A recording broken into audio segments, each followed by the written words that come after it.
जयडी आणि इथं काय झालं बिलं तर नाही ना? मगाशीच फोन केलेला.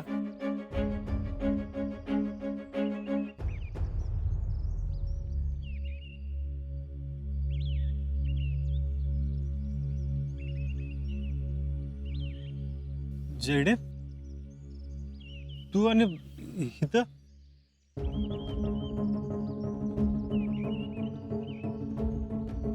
जयड्या ग बोल ना काहीतरी.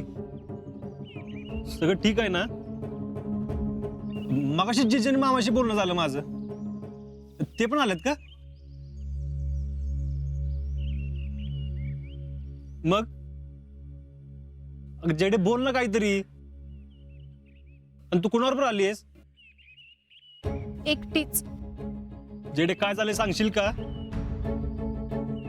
अगं बोल ना काहीतरी.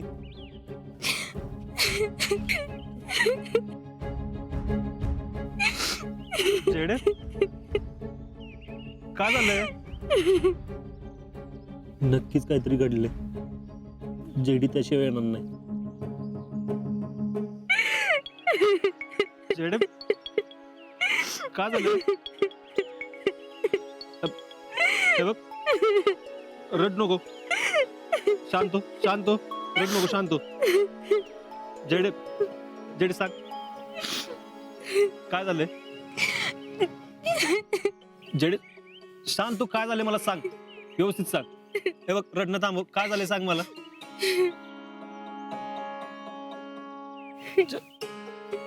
जेडे एक काम करू आपण तिकडे बसून बोलू. ये ये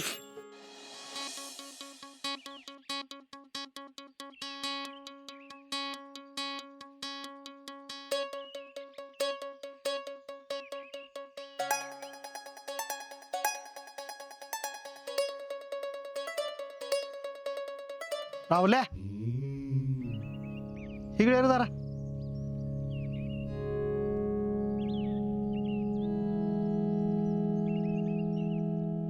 हो काका.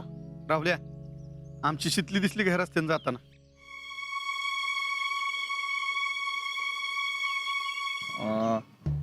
नाही. आईला मग आता ही घरात नाशी तडकाफडकी गेली कुठं? शीतल घरी नाही म्हणजे खरंच बेळगावला गेली का काय? ए राहुल्या अरे नीट आठव बाबा. खरंच आली होती का इकडं?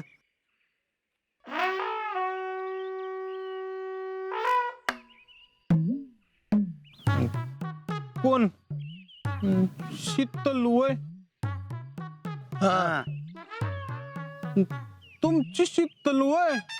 हा शीतल वय अरे हो बाबा. दिसली का वय? हा नाही. नक्की नाही दिसली? बापूंची शपथ नाही दिसली. लका मार मला तू. अरे मग ही गेली कुठं म्हणायची? फोन लावून बघा की. अरे फोन घरीच आहे बाबा तिचा. चिडून गेली या.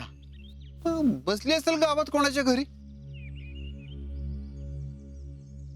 एक मिनिट राहुल्या मगाशी बापू मगाशी कुठं? काल भेटलेली ती मला. हो नाही रे. बापू केस कापून कापून तुमचा झालाय गजनी. राहुल्या तू मला अक्कल शिकू नको. मी इतका बी सरबळा नाहीये. ती मगाशीच आलेली. का राहुल्या?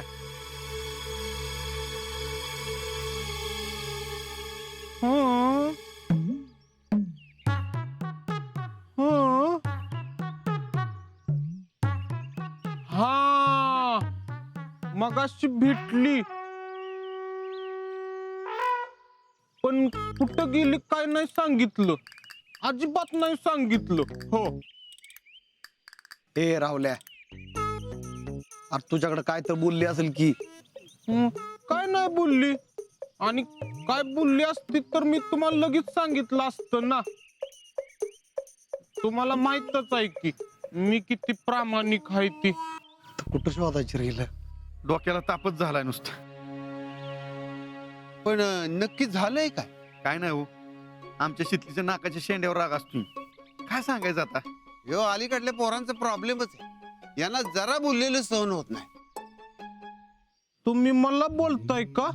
तुला किती बी बोललं तरी तू काय घर सोडून जाणार आहेस का? म्हणजे मी जायची वाट बघतोय वय. हे जित्या, ह्यांचं चालू व्हायच्या आधी चल आपण इथनं निघू. बापू येऊ का? दिसली तर फोन करा. हो हो. ए तू बघ वर चाळीला, मी आलो यास्मिनच्या घरनं बघून. हं? चालते. बापू फोन करा. शीतल बेळगावला गेले, घरातल्यांना कळलं तर लय अवघड होईल. शीतल पण ना. या की वहिनी, ये की गाणे, बसा.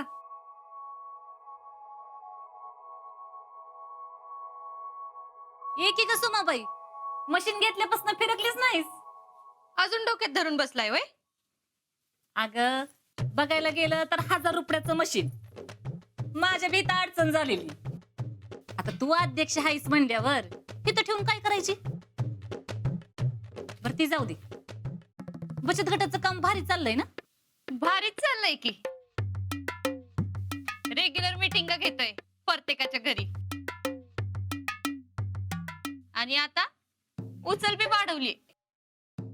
अगं पण नुसती बचत करून काय उपयोग आहे? बिझनेस करा, काय तर बिझनेस. अहो कुठल्या तरी गावात म्हण मिलिटरीवाल्याच्या बायकांनी बचत गटात एक लक्झरी बस खरेदी केली या, आणि महिना 50,000 रुपये कमावते ती या. काय सांगतो? होय की. सुमाबाई घ्या आता मनावर. मी होते तेव्हा बचत गटाला मशीन घेऊन दिली. आता लक्झरी जर राहू द्या, पण तुम्ही बारकं डुकडुक जरी घेऊन दिलं ना तरी लय झालं. माझं काय पद बी न ग आणि पैसा बी न ग. पुष्पताई, अजिंक्यनी जे पैसे भरलं होतं ना ते परत मिळालं ना? नाही, मग आता कसली काय अडचण तुम्हाला? अगं भय, पण कमाई तर आमचीच होती ना. आणि या 5 महिन्यात त्याचं याच गेलं असंच. आमचं पण पैसे मिळालं, राहुल्यानं भरलेलं पैसे मिळालं म्हणून नशीब. होय, खरंय बाई तुमचं.